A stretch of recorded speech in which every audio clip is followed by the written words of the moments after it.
आज हम 18वीं सदी के मारवाड़ के हिंदुत्व की चर्चा कर रहे हैं और इस चर्चा के लिए जो मैंने सामग्री ली है उसका आधार स्रोत मर्चेंट ऑफ वर्च्यू यानी कि वरदान के सौदागर इस पुस्तक के आधार पर है। ये पुस्तक की लेखिका देव्याचर्यन जो कि इतिहास विभाग की प्रोफेसर है प्रिंसटन विश्वविद्यालय अमेरिका में, और उन्होंने ये जानकारी जो ली है जोधपुर सनद परवाना बहियों के आधार पर ये जानकारी जुटाई है।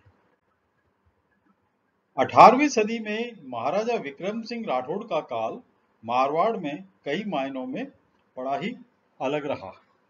हालांकि इस शासन काल में कई अच्छी बातें हुई और ये काल बहुत ही अच्छे काल के रूप में जाना जाता है, परंतु इसके परिणाम कुछ विपरीत भी निकले।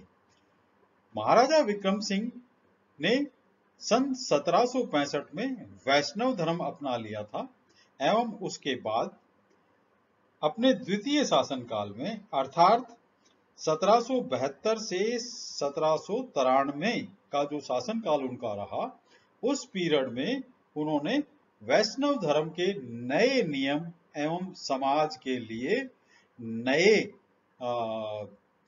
जो कानून बनाए वो अपने आप में बड़े ही प्रभावशील एवं उनके कहना चाहिए कि जो परिणाम जो रहे वो बड़े मिश्रित रहे। हिंदुत्व 18वीं सदी में मारवाड़ का नया नैतिक धर्म एवं नियम बन चुका था और हिंदुत्व की पहचान शाकाहार और हिंदू वर्ग की कहना चाहिए पहचान उच्च जातियों के रूप में की जाने लगी थी।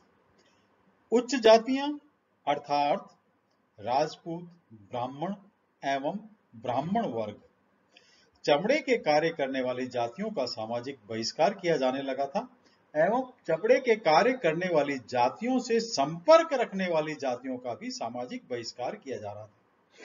पशु हिंसा गैर कानूनी हो गई थी।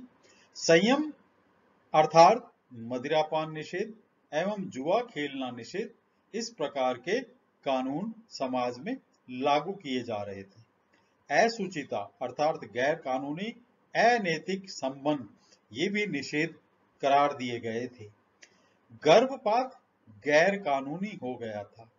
देखा जाए तो ये सारी बातें, ये नए कानून समाज के शुद्धिकरण की दिशा में एक बहुत ही अच्छा कदम था, परंतु इसके परिणाम मिश्रित हुए और कहा जाए कि एक इसका जो प्रतिकूल परिणाम समाज में देखने को मिला, उसके आधार पर उच्च जातियां एवं निम्न जातियां दो अलग अलग वर्ग में बढ़ गईं एवं इनके बीच की दूरियां भी बढ़ गईं।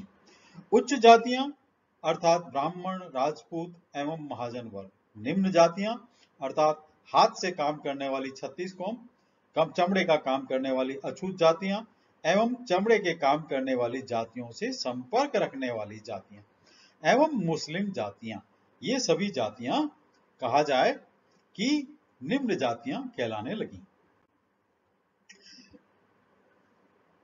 महाराजा विजय सिंह राठौड़ के समय में जो जोधपुर का इतिहास जो है या कहा जाए मारवाड़ का जो इतिहास है, उसमें प्रतिदिन का ब्यौरा सनद परवाना बहियों में दर्ज है। इन बहियों के अंदर इस प्रकार की जानकारी मिलती है कि कहां कहां किस किस स्थान पर कब कैसी अपील दरबार में लगी एवं किस प्रकार की न्याय की मांग उठी। जहां तक हम बात करें, सन 1764 में पीपाड़ शहर में एक ब्राह्मण ने अपने पुनर्वास की मांग या अपील करी और वो इस आधार पे की कि उसके घर के पास चमड़े का काम करने वाली एक परिवार का घर है एवं उसके कारण से उसका धर्म भ्रष्ट हो रहा है, अतः उसे कहीं किसी ब्राह्मण के पास बसाया जाए।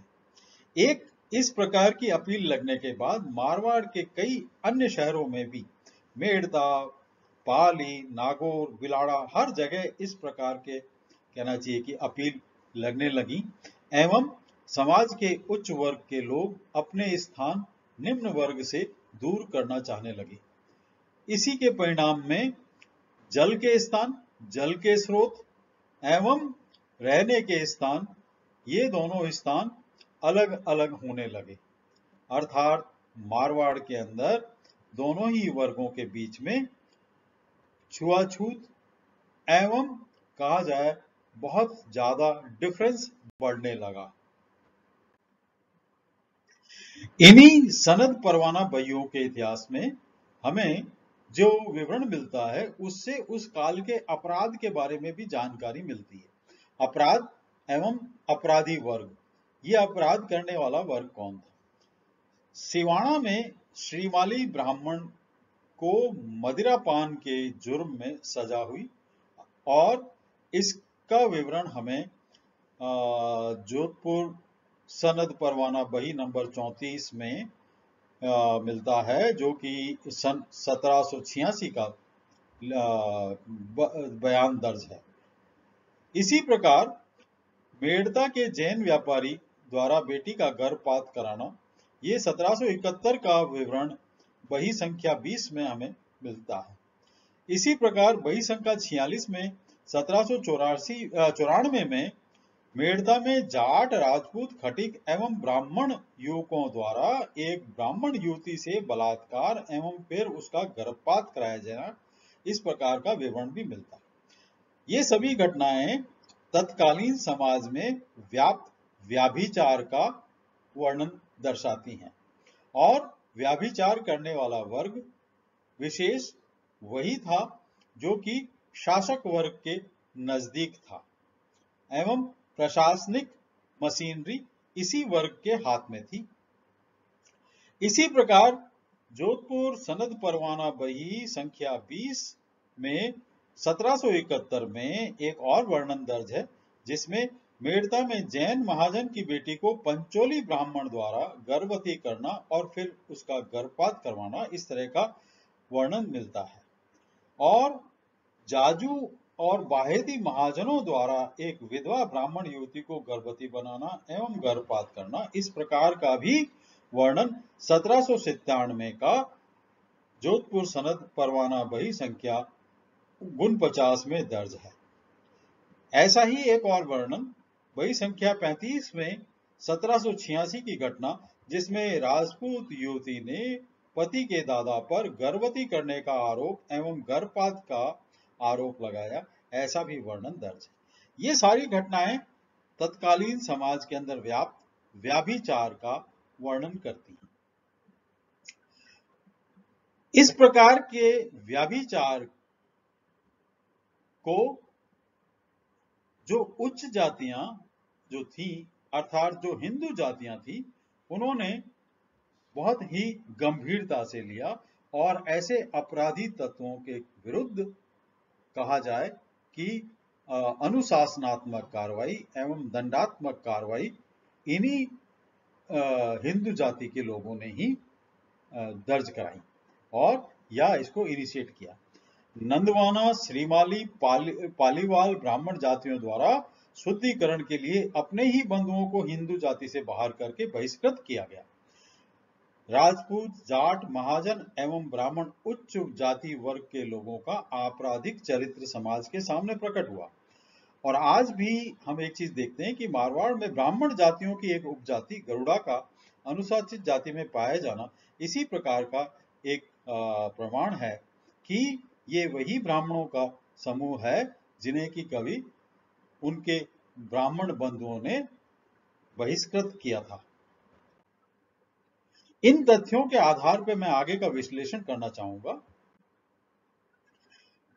देखिए, 1785 में मारवाड़ में महाराजा विजय सिंह जी राठौड़ के काल में एक आदेश दर्ज है, जो कि जोधपुर सनद परवाना बही नंबर 32 में पेज नंबर 293 में वह पे उपलब्ध है।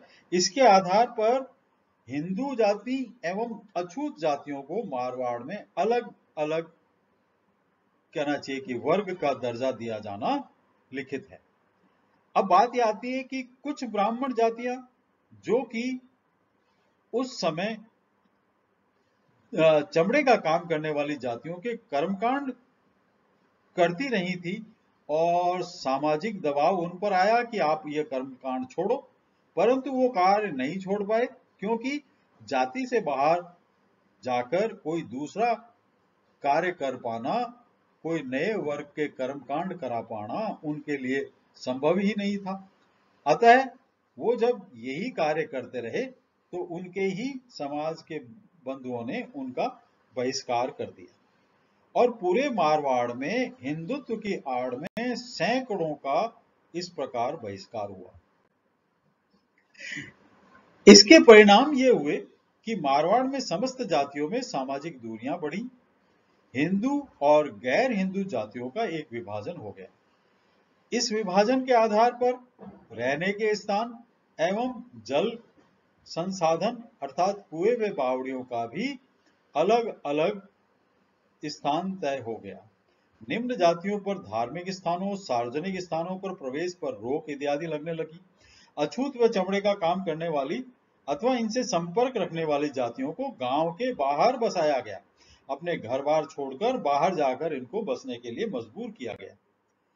अब बात ये आती है कि जैसा इस पुस्तक का टाइटल है वरदान के सौदागर, कुछ जातियों के लिए अभिशाप के सौदागर भी बने। वे ब्राह्मण जातियां जो कि निम्न वर्ग के कर्मकांड नहीं छोड़ पाई, जीवन यापन के लिए जिनके पास कोई और रोजगार नहीं था, उन्हें समाज से बहिष्कृत कर दिया गया। जिन्हें जबरन गांवों के बाहर बसा दिया गया, अपने घर बार छोड़कर गांव के बाहर जाकर रहने के लिए मजबूर किया गया। ऐसे ब्राह्मण जो चमड़े का काम करने वाली जातियों के कर्मकांड करवाते रहे, उन्हें उन्हीं के समाज बंधुओं ने बहिष्कृत करके बाहर कर दिया। इन बहिष्कृत ब्राह्मणों के जल एवं रहने के स्थान इनके यजमानों के साथ कर दिए।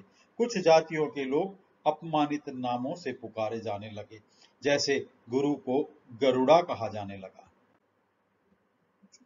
पेज नंबर 87 पर एक चीज और स्पष्ट रूप से लिखित है कि महाराजा विजय सिंह जी के शासनकाल में महाजन एवं ब्राह्मणों की प्रशासनिक इकाई, प्रशासनिक मशीनरी ने ईर्ष्यावश भी बहिष्कार के कई फैसले किए। ये फैसले कई व्यक्तियों एवं जातियों के लिए अभिशाप भी बने। कई लोगों को ईर्ष्यावश बहिष्कृत किया गया था। इसी प्रकार का अभिशाप मारवाड़ की गुरु ब्राह्मण जाति आज भी भुगत रही। 18वीं शताब्दी के मारवाड़ के हिंदुत्व के बारे में जो जानकारी हमें मिलती है इस पुस्तक में, यह जोधपुर सनद परवाना बहियों के आधार पर ली गई है और बहुत ही सटीक एवं बहुत ही सत्यपूर्ण जानकारी इसमें उपलब्ध है। अगली बार फिर हाजिर होऊंगा किसी नई पुस्तक के साथ और नई जानकारी के साथ। तब तक के लिए नमस्कार, धन्यवाद।